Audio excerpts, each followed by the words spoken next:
Mike Bohn joined now by UFC 301's Anthony Smith, who fights Vitor Petrino Saturday in Rio. Anthony, how are you doing, man? I'm good, man. How are you? I'm good. How's it been down there? It looks beautiful. I'm sure it's no Moncton, but it's all right. It's not Moncton. It's definitely not Moncton. We were just talking about that earlier. Yeah, it's been good, bro. I got here today and I'm just knocking out my media. Yeah, it's crazy. Today, were you a little delayed getting down there? No, I had some stuff I had to take care of before I could leave the States. Okay, gotcha. Nice. Does that throw you off a little bit, not having that like one extra night, or you No, space it's it? way better. No, it's Yeah, way better. Yeah, it's way better. that's good. The least amount of time here possible. Yeah, fair enough.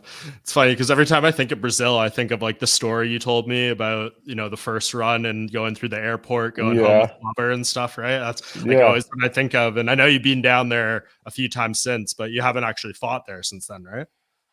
No, I fought one time since then. I fought Thiago Santos in Hmm. Belém after that. Wow. Yeah, crazy, man. I mean, to think of like how far everything's come since that time, does it give you like any flashbacks, or do you think about, how far you've come, or is that like too distant? No, man, it's been a road, bro. It's been a run. But it's been good. I've never won in Brazil. Hmm. So that's kind of part of my thing too, man. I just want to get a win here. That's my plan. I want to get a win in Brazil, and I think that'll mean a lot. Yeah, you've never won there, and you're fighting a guy who's never lost. Period. It seems like kind of Right? perfect. I mean, have you? I was looking through your record, and there's so many fights; it's hard to find like every single thing. Have you fought an undefeated guy before, or many of them? I think so. I mean, I'm sure at some point. I think Jimmy Crute was undefeated, I think. Maybe when you fought him, yeah. Maybe one loss Yeah. at the worst. But Yeah, yeah, maybe. I'm sure I have at some point. yeah. Does it make it like a little more exciting or whatever? Fighting a guy, giving him that first blemish. There's different things to look Nah. over. No. Nah, it Yeah. don't really matter to me, man. If he's any good, he'll have 4 or 5 by the time he's done with this anyway, so it'd be cool to be just one of those on there, but, yeah, I don't know, I haven't really thought about that. To be fair, I haven't really thought about him too much, if I'm being honest. Yeah, I mean, I know after the last fight with Khalil, I think on one of your podcasts, you were just like, "I'm just not going to take the short notice fights anymore." But we know you're willing to fight anyone. Was that kind of just the criteria, at least for this fight, a full camp? Yeah, I needed a full camp. Well, when he called me out when I was there at the Apex, at his last fight, I told Mick Maynard right then that if he was ranked on Tuesday, I'd fight him, so Mm, here we are. yeah, and he was ranked. I know. I think I heard you say a little bit about this in another interview. Like you wanted to use this fight as a statement to not have any of these young guys call you out anymore. Is that part of the Yeah, leave motivation me there? alone. Yeah, leave me alone. That's my plan. When I'm done here and on Sunday, the next young up and coming undefeated 205er pick somebody else to pick on. Do you think like is that your thoughts towards it because you find the call outs as a slight, or is it like not a compliment in a way? No, it's a slight for sure. And I'm not that upset about it, to be honest. Like it's annoying, but like I get it. I've been him before. I understand what he's doing. You know what I mean? Like he he picked out a young or like he's a young up and comer and picked out an aging, broke down, wounded lion in his mind. You know what I mean? Like, of course he would. Like I look like like he thinks I'm on my downslope and I got a big name and he doesn't. So I get it. But it's my job to prove him wrong. Yeah, for anyone who may have that inclination coming off the last fight with Khalil, do you think that's just kind of a big mistake given the circumstances? And Khalil is also pretty damn good. I mean, look who's fighting now. 100% it's a big mistake. I lied to everybody. Like I fought Ryan Spann in August in Singapore and I didn't train one time until they called me for Khalil. I fought Khalil completely off the couch and the only training I did was to get on weight. Like Uh, it's not bad for, several, what's that, 4 months without a Yeah, training session? It's not too bad. yeah. Why were you not training as much? Were you like injured or just busy or? I was a little bit banged up after the Ryan fight, and then after the Span fight, I told everyone like I need a break. Yeah. I've just been nonstop for a while, and I need a break. And I took that break, and just an opportunity popped up, while that break was happening. And not that I didn't need to take the fight, but I definitely wanted the benefits of a win if I could beat him, and I was willing to roll the dice and take that risk. Yeah. And you mentioned for this one, you want to tick the box of having the full camp. I know there were some videos of you, Extreme Couture, doing a little bit of work. Was that like an actual part of your camp, or was that just you're in Vegas working and went there for a few days? No, I just made it part of my training camp. The option was to not work UFC 300, um, or figure out how to move my camp there. So I really wanted to be a part of UFC 300. It wasn't like I had to work because I had a job to do. ESPN called and was like, "Hey, we can pull you off of this and let you just focus on training." But I wanted to be a part of it. I wanted to be there in person, to be honest. Mhm. And so I just trained in Vegas for that week, and they flew me out early so I could just be in Vegas the whole time and took care of my training partners and all that stuff. It was a blast, man. It was a lot of fun. I had a friend fight in PFL the day before, so I was able to go corner him in PFL, and then yeah, it was a really good week in Vegas too. It was a nice little switch up of my training session. I also um I trained a day in Arizona with ended up like doing a couple training sessions with Waldo Acosta Cortez. Mhm. So that was cool too. Um with Javier Torres. It was a good time. I got a Yeah. couple really good looks and just had a lot of fun. Yeah. And I think you worked with Bogdan a bit too, right? Before his fight. Yeah.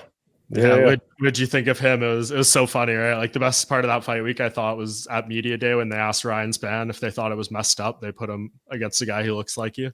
He just like What started he's laughing. what did he say? He just like burst out laughing. He's like, it's a little messed up. Yeah, it's a little messed up. Poor yeah, yeah, Bogdan was it was that was fun too. He was actually a nice kid. He was a nice kid. We had a good training session and we went at it a little bit. It was fun. Yeah, you're just getting a bunch of good looks for this, right? Yeah, yeah, I just had fun. I just had fun and focused on myself. Yeah. Does this one feel like especially important at all? I mean, you mentioned don't want the guys to call you out. Is that kind of the main thing that you think you'll accomplish with this win, or does more come with it? Um, nah, man. It doesn't feel special at all. It just feels like it feels right though. Like I just feel really good. I had a really, really good training camp. And I had a lot of fun and I just focused on myself. I know I keep saying that like it's supposed to be some cliche thing, but I had a lot of fun. I just really focused on working on the finer details of my game and just trying to get better a little bit at a time. And it didn't really stress out or focus too much on anything really, just my own game. I didn't really, Vitor didn't really keep me up that much because I didn't really focus on him at all. I wasn't really thinking about him. Yeah. How do you make sure you maintain that fun into fight night when you're actually in the cage? It's just a mindset. It's just a mindset, not making this thing bigger than it is. At the end of the day, it's a fist fight on a Saturday night. Uncle Chill tells me that all the time that I need to stop stressing out and stop making it bigger than it is. Like the lights and the cameras and talking to you and other people jumping on wanting to put a microphone and a camera in your face, make it seem way bigger than it is. At the end of the day, UFC is just a big circus show. You know what I mean? It's a big traveling circus that goes from city to city and throws up a tent and a cage and sells beer and popcorn. Um, Yeah. so I just got to remember that it's just a fight. I do it every day with my friends, and honestly, I would say a large majority of them would beat Vitor. So I don't. What am I stressing the fuck out about? Yeah. And I mean, I'm sure the environment for this one in particular too, like gets your juices flowing even more thinking about walking out to the cage, just all Oh, the they're gonna fans, be all that pissed. stuff. Yeah. Yeah, but listen, all these Brazilian fans can pretend like they hate me on my way out. I've never had a bad interaction with a Brazilian fan in my entire career, whether that's pre-fight or post-fight. They're definitely gonna yell and scream and they're gonna chant, "You're gonna die" or whatever. But afterwards, they're gonna do exactly the exact same thing they've been doing leading up to the fight, and that was stopping me on the street and in the hotel asking for pictures. Yeah. I appreciate them, and I think they appreciate me in the way that I fight. Of course, they're gonna root for their countrymen, and I get that. Yeah. I know how much you love when people just read the headlines and don't read the stories. I know you kind of That talked about happened to me that. today, and it's Yeah, I know. hilarious. I I did know. that shit on purpose. Yeah, no, I was just gonna ask because I'm actually at fault for this one too. I think I saw one where you said you think like thinking about getting the title shot and what your path would be was actually hurting you. Was that kind of an Yeah. accurate quote? And if so, like what can you elaborate on that a little more? Yeah, it's just blinded me, bro. It's just blinded me. I'm so obsessed with it, and so I had a real good conversation with DC earlier today, and Hmm. it was really what it was about was, just is consuming me, and that's good because you need to be selfish and you need to be, completely dialed in to be successful at this level, but sometimes you can be so obsessed with it that it becomes like a fault. Like, I'm almost carrying an anchor with me. Like, it changes the way that I fight. It changes the way that I think leading up to a fight. So I'm just done worrying about it. Like, Yeah. not that doesn't mean I don't want it. It just I'm done consuming myself with it. Like, I'm just gonna yeah, I had a really cool conversation with Glover Teixeira after our grappling match. We sat in Vegas. It was me, him, his wife, my wife, and maybe a couple other people just sitting around. But essentially, it was like the four of us kind of leaned into each other and just like he's been through it, and I'm going through it. Where you have your ups and your downs. Like there was a time where Glover was barely ranked, in the top 10, and like he gave me some pretty good advice, and some of it, even at the time, I was kind of like, yeah, like whatever. But like now that I'm in it, now I get what he was meaning. Like he just stopped worrying about the title fight and was just took one at a time and just focused and just poured all of himself into that one fight. And then after each one, he just reevaluated. So I focused on this fight and what I got to do. And then afterwards, we'll reevaluate. We'll fix the things we got to fix. We'll see what the landscape looks like. And then if we want to go again, we go again. Yeah, and I think there's enough examples to prove that that's like a way to approach things that can be successful. Bisbing, Glover, Yeah. Raquel Pennington, Dustin Poirier next month. Like people in your Right. position can make this happen if you do it the right way. Yeah. If you just put enough one at a times together, like you'll find yourself where you want to be at some point. And I just got to do that. Just one at a time. Just win this one. And I haven't even thought past this fight. So, my wife, we just bought a new house and she's doing all this other shit and she's asking all these questions. We're like, where do you want this? I don't give a shit. Yeah. I'll tell you on Sunday, Yeah. like ask me everything on Sunday because right now Sunday doesn't exist. Yeah. Did you have that conversation with Daniel today before or after he got taken down by Alex Pereira in the hallway? Did you see that video? That was Okay. before I heard all the commotion. Yeah. Um, It's pretty funny.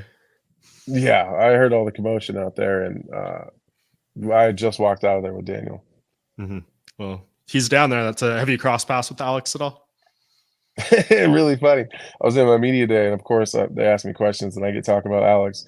And then Mhm. I walk out of the media day room, and there's like three security guards, and they're like, "All right, we got to walk you over here." And I was like, well, "That's weird." Like they weren't walking me around with security then, but I was just, I got my best friend, I'm a boxing coach, my jujitsu coach. Like we're just talking. I was like, "That was weird." There wasn't security with me this whole time. I was like, maybe Vitor was standing over there. And my boxing coach was like, "You're an idiot. Alex Pereira was right there." I Oh, didn't see wow. him. Yeah, I didn't see him at all. So do you think that was the UFC just being smart and kind of taking extra precautions there? Yeah, for sure. Yeah, Yeah. there's just making sure that nothing happens. I'm a professional. I don't have any beef with Alex. Hmm. He doesn't like what I have to say all the time, but I don't think there's actually any real beef there. Yeah. He just has what you want. So fair enough. Yeah, that's 100% it. He got something I want. Like that's it. There's no beef. Personally, from what I understand and from everything I've seen in the back and stuff, he seems like a pretty fun and pretty funny guy. Like he's got a good sense of humor. Hmm. Yeah. Well, it'll be a I nice. think in an alternate universe, we'd probably be good friends. We'd probably have a good time hanging out. Right. Well, you look at you and Glover. I mean, they seem to have similar personality A characteristics. So I'm sure you guys would get 100%. along. That's what I mean. You can't be that good of friends with Glover and be a shit dude. Yeah, for sure. Well, it's he'll be there, so you'll have a nice chance to perform in front of him, and then we see what happens moving forward in the future. Is there any way you kind of feel how this unfolds? Are you feeling a submission, a knockout? What's kind of I don't the know. vibe you get? It'd be cool to get a submission in Brazil though. Mm, Like get that first win as a submission in Brazil, as a jiu-jitsu guy, that'd be cool. yeah, I that think would that'd be be dope fun. for sure. Maybe I'll jump like 5 guillotines or something. Yeah, well, we'll see. Maybe that happens. All right, Anthony, I appreciate your time, man. I'll let you get to the rest of your interviews and everything else you have to do down there. I appreciate you, man, and we'll talk soon. Cool, bro. You going to UFC 302? I will be there. Yeah, it couldn't make this one, but I think I'll be at most of the pay per views for the rest of the year. So hopefully see you out there. Perfect. All right, man. I'll see you around.